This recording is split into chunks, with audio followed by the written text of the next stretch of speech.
What's up mga ka-friendship? So yun, hindi muna tayo mag-open. So bigyan muna natin time yung yung mga aso natin dito sa bahay. So yan, si Jordan. So ngayon lang yan nakalabas ng cage niya kasi hindi siya namin pinapalabas. Medyo medyo maraming mga aso na na may mga sa balat. So medyo sensitive kasi yung yung skin ni Jordan. Pero ngayon may mga siya, may mga rashes din yan ngayon. Dahil sa init siguro ng panahon.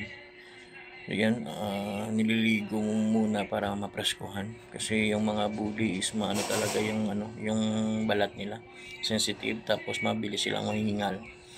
So kailangan malamig yung katawan palagi. So yan, ginagawa ko na yan.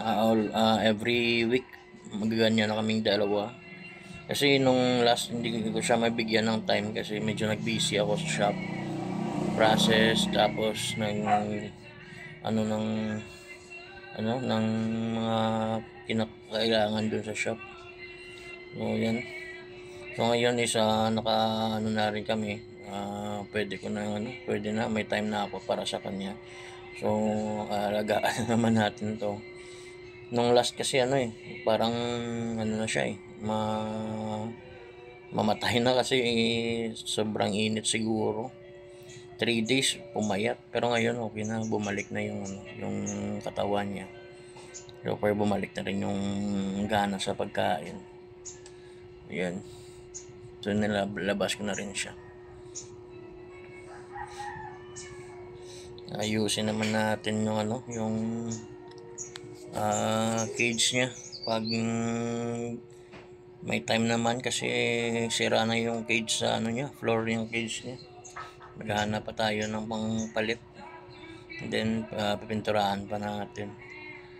Yan, pala yung breed ni Jordan is American Bully na na standard. So hindi na namin pinano yung tenga niya kasi hindi gusto si Mrs. So yan si Jordan.